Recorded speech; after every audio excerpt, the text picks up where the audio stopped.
It was unfortunately a below-par episode of the Red Brand, and one of the main saving graces of the show was the ending.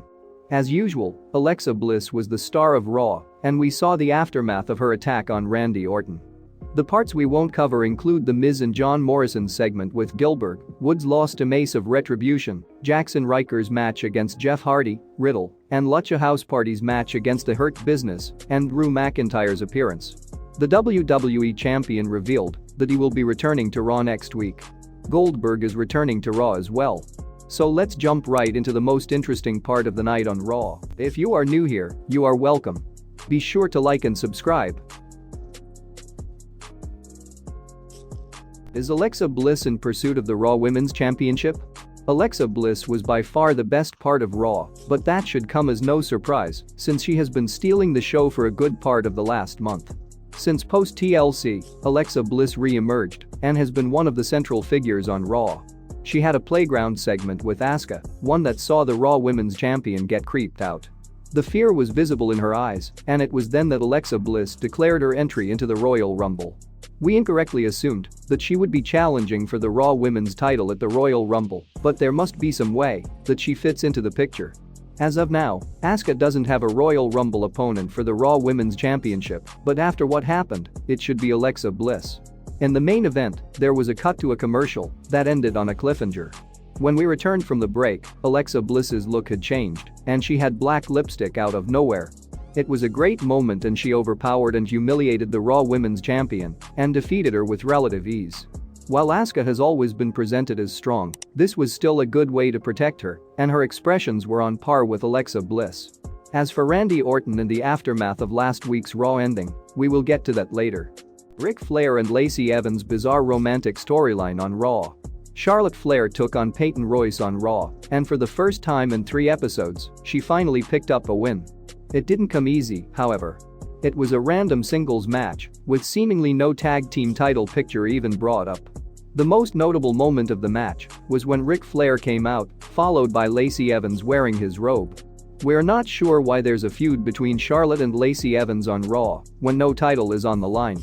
Either way, the Ric Flair storyline with Lacey Evans is bizarre, and it's in full swing. We're not sure what the full objective or payoff of it all is, but we imagine that it's to help establish Lacey Evans as a top heel on Raw. Lacey Evans did have a lot of championship opportunities in 2019, but lost every single one of them. The romantic storyline and turning on Ric Flair could be the start of her journey in 2021 that culminates with a major championship reign. The cracks are showing between Nia Jax and Shayna Baszler on Raw. Backstage on Raw, it was clear that Shayna Baszler and Nia Jax weren't on the same page. Shayna Baszler faced Mandy Rose on Raw and defeated her in what was actually a good match. However, it appeared as though Shayna Baszler and Nia Jax were all over the place. They wanted a rematch against the women's tag team champions, but they also had the Royal Rumble to focus on. On Raw, all 4 superstars involved in the Baszler-Rose match, including Nia Jax and Dana Brooke at ringside, had already declared themselves for the Royal Rumble match. The women's roster being thin helps since nobody actually has to qualify to enter the Royal Rumble match. Either way, Shayna Baszler defeated Mandy Rose on Raw yet again, and post-match, she got into an argument with her tag team partner Nia Jax. Dana Brooke jumped and struck Jax from behind, leading to the latter accidentally pushing Shayna Baszler into the ring post. It was a good moment for Dana Brooke on Raw, and we're glad that she's getting featured well. AJ Styles and Ricochet steal the show on Raw. There's little doubt about which match was the best of the night on Raw. In 2019, AJ Styles and Ricochet feuded with one another, but none of their matches had the same quality or level that their bout on this week's Raw possessed. Ricochet was set to face AJ Styles, with Adam Pearce stating that it was a big opportunity for him to get into the Royal Rumble, even though it wasn't a qualifying match by any means. Those were more about the implications of the match, but that didn't matter too much, as both AJ Styles and Ricochet stole the show in a technical classic. It's the perfect example of the art of looking good in defeat.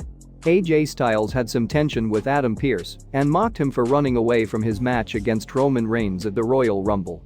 Adam Pearce gave Ricochet an opportunity, but after a performance like that, we feel as though he deserves one more. It was a great match with an incredible finish, and there's not much more than we can ask for on Raw. Are the women's tag team titles being forgotten about on Raw?